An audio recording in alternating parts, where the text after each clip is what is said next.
Last weekend, Jason and I went to our friends, Catherine and Jeffrey's house, and they were going to make dinner. Catherine is an incredible cook. She's an incredible baker. Jeffrey's an amazing grill master. And what they put together for us were the best shrimp tacos Jason and I had ever eaten. I mean, ever eaten.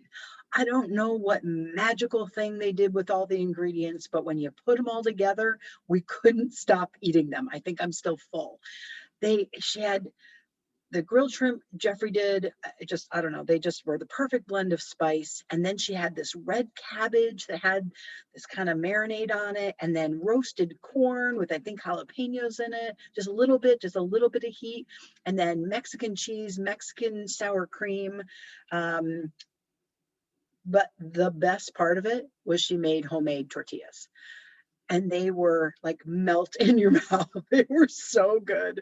And she said, honestly, it doesn't take that much time. It seems like it should be uber complicated, but it's an easy recipe. You do have to allow time for the dough to rest for about a half an hour before you make it. So you have to be a little intentional in your timing for your planning of the meal. But the result was phenomenal. Last night, I actually dreamt about shrimp tacos. I don't normally dream about food, but these were up there. I was like, Catherine, they could serve this at one of the finest restaurants in the world. I'd be so happy. Oh, yum. So delicious. So today I was thinking back to that night, and I was just thinking about how them sharing their gifts of cooking and even grilling with us brought so much joy.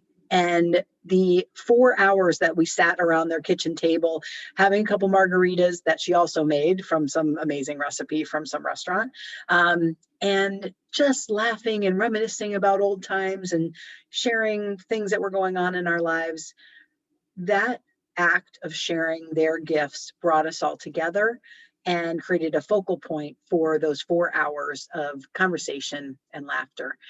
And it got me thinking about how much I love giving people little gifts.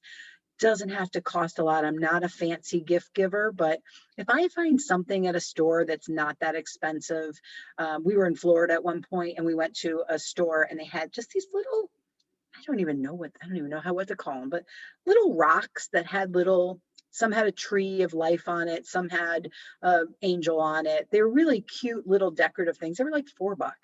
So I grabbed 10 of them. And then every once in a while when I see someone, I'm like, I'm going to give them one. Which one do I want to give them? I saw a massage therapist and the person that I go to Reiki, and my friends Emily and Jody, and I wanted to give them all something, I don't know, something to just brighten up their day, something simple, something to make them think that I'm thinking of them and appreciate them. And that doesn't always obviously have to be about buying something or giving an actual gift. It can be about sharing some of your talents. And when someone shares something that they're talented with you, with a gift, that to me pulls pulls together the best format of gift giving possible. I think about if you bake, right? If you're an incredible baker and you bake these amazing cookies or you make incredible cakes, and every once in a while you're thinking about someone, bake them a batch of cookies and drop them off at their house, drop them off on the front porch. If you knit, man, my sister knits things. I remember being in Estes Park one time and she had this beautiful sweater on. I'm like, Amy, I love your sweater. And she was like, oh, I knit it. Knitted it. I'm not sure the verbiage of that. I'm like, you knit it? You made it with your own hands? Like, that's awesome. How did you know how to do that? She's like, oh, I learned it on YouTube. You can learn almost anything on YouTube. If you write poems, I like myself a good haiku. And so every once in a while, I'll be thinking about a friend and I'll write them a haiku and just send them a little text, say, I wrote a haiku about you today. What does it take me? 5 minutes to come up with it? And then I'm letting that person know that I'm thinking of them. If you blog, if you play an instrument, if you podcast, any of those things are talents that you have that you are sharing your knowledge, your skills, your creativity with the world. And so the more you can put out of that wonderful, wonderful vibration and positivity, the more good goes out into the world overall. I remember it was actually Jeffrey. It was the same person that we had fish tacos with. It was maybe 10 years ago. And I was at my practice, and it was just one of those dreary ass days. It was cold, it was rainy, it was gloomy, it was just nasty out. And I see Jeffrey running up to the practice with an umbrella, and he's got, I think my memory is yellow tulips in his hands. And he comes in, and he literally just had been at the grocery store, saw these yellow tulips, said, man, it's a really dreary day. I'm right by Doc's practice. I'm going to buy these tulips for her and drop them off at the office. That was it. We said hello a little bit. I was kind of busy, so I couldn't even really, spend a lot of time with him. He's like, I just thought these would make you happy today. And oh my God, 10 years later, things like that stand out to you when someone just goes above and beyond to brighten your day, to bring you some happiness, to bring you some sunshine, even when there is no sunshine in the sky. You have the power to bring so much joy and happiness to people with all of these things. Again, purchased or not purchased. If you are a photographer and you can take pictures of someone's family or someone's kids, or you're getting together like, hey, let's do a little photo shoot.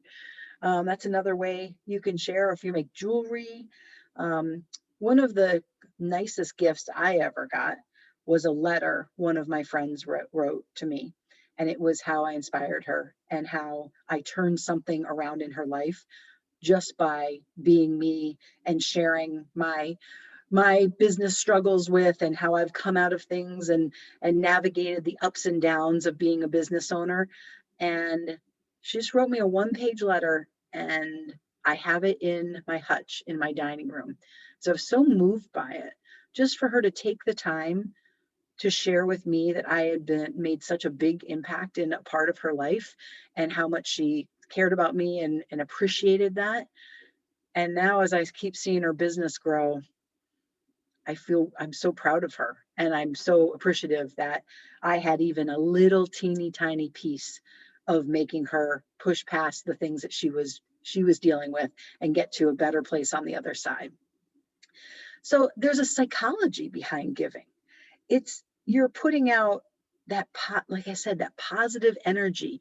You're putting out that good karma. Your kind of law of attraction. The more happiness and love and giving you put out there, although you're not doing it to get it back, right? You don't give gifts just to get one back.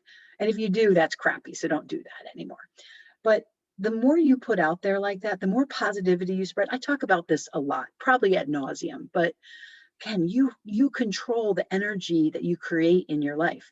And by saying awesome things to people, or just sending a text saying I'm thinking of you, or sending a letter, or writing a song, or anything that you have to give inside from your heart, from your creative mind, to another person, goes such a long way. And I believe with all of my heart that as you do that more and more and more, you will find more and more and more positivity coming your way.